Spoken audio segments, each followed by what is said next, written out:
to Ambassador Camillo Gonsalves, Chairman of the Delegation of St. Vincent and the Grenadines. You have the floor, sir.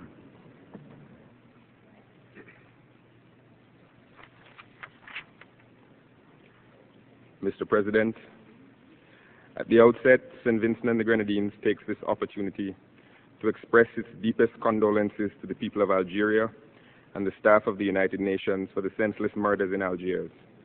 We unequivocally condemn this cowardly and barbaric act of terrorism. Mr. President, Excellencies, ladies and gentlemen, boys and girls, St. Vincent and the Grenadines aligns itself fully with the statement made by the Bahamas on behalf of CARICOM and is honored to make a brief contribution to this high-level follow-up to the Special Session on Children. The Special Session on Children cannot be discussed in isolation, divorced from other major challenges confronting the United Nations. Indeed, a world fit for children must begin with a world fit in all aspects for people, progress, prosperity, and peace. Today, as we focus on this, our most vulnerable and most promising global demographic, we must also consider the critical interrelations between the rights of children and the myriad developmental obligations of member states. Mr. President, if judged by the standardized benchmarks of the MDGs and other global minimum standards, St. Vincent and the Grenadines is, in many respects, increasingly becoming a nation fit for children. Infant mortality continues its downward trend, and we are on track to meet our 2015 target. The government has instituted comprehensive programs to combat HIV/AIDS and mother-child transmission of the disease. Literacy and primary school attendance rates are robust, and thankfully, no wars threaten our nation or region. A comprehensive wellness revolution is underway to combat a host of preventable lifestyle diseases and to promote children's health and nutrition. Since 2001, the government has made education a central plank of its developmental program and has buttressed this philosophy with massive financial and legislative commitments. Last year, 5 new schools were built, and in the past 5 years, 8 were expanded, 25 refurbished, and 6 more are currently under construction.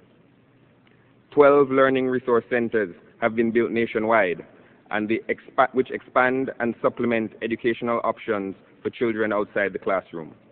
The government heavily subsidizes textbooks and primary school meals through its book loan and school feeding programs, and has radically expanded students' access to tertiary scholarships, grants, and loans.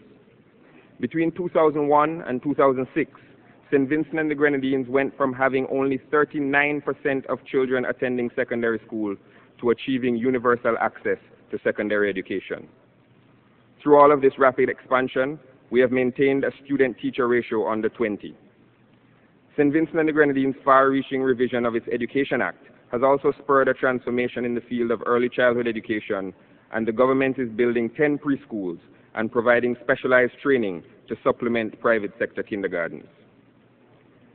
Mr. President, but the 7-year-old MDGs, while undeniably important, cannot be a stagnant holy grail in a fast-changing and globalized world, nor should achievement of any of the targets merit self-congratulatory inertia. In today's world, for example, literacy and primary education are far less than the bare minimum required for children to succeed. We must accept the fact that a child with only basic literacy skills is a disadvantaged child in the modern global economy.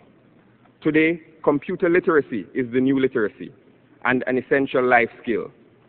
In that regard, the children of the developing world remain on the wrong side of a widening digital divide, which threatens to reinforce new forms of inequality and underdevelopment for future generations.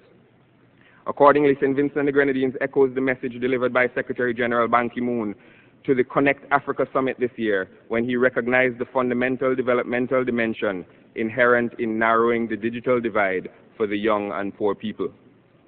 Mr. President, as we gather here, united by our sincere desire to deliver on the noble goals of the special session, we cannot forget the international blind spot that exists with respect to the children of Taiwan.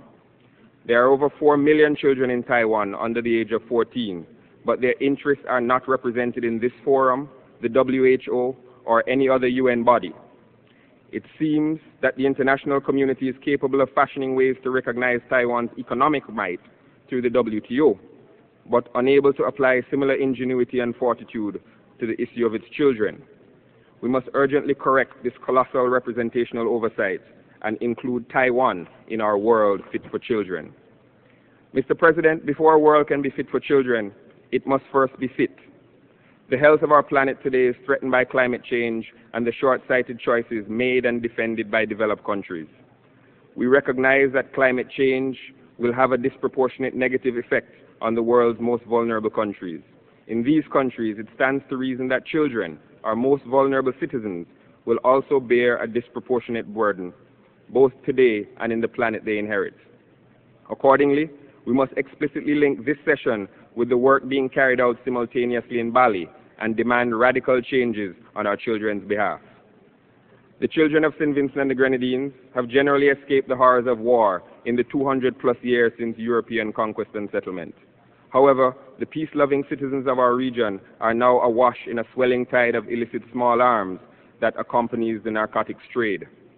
Our youth are increasingly on the giving and receiving ends of gun violence, and unless we act now, our children's safety and innocence may be lost. Just as poverty is not limited to the most heavily indebted countries, the scourge of gun violence is not the exclusive province of war zones. A meaningful and effective supply-side prohibition on the traffic in small arms is critical to our children's collective future. When the General Assembly adopted the World Fit for Children document in 2002, we acknowledged the gap between promised and delivered resources and recognized the failure of developed countries to honor their pledge to utilize 0.7% of GNP for development assistance. Our recently concluded high-level dialogue on financing for development has further highlighted the continued lack of success in meeting these eminently reasonable assistance targets. The ongoing neglect of middle-income SIDS vis-à-vis debt relief and the dearth of innovative debt swaps for projects aimed at meeting the needs of children further belie our credibility and noble words today. The inescapable fact, Mr. President, is that our goals and aspirations for children are unattainable without the financial assistance of the developed world. This holiday season, the best gift that we can give to the world's children is simply to deliver on our existing promises. They deserve nothing less. I thank you, Mr. President. I thank the chairman of the delegation of St. Vincent and the Grenadines.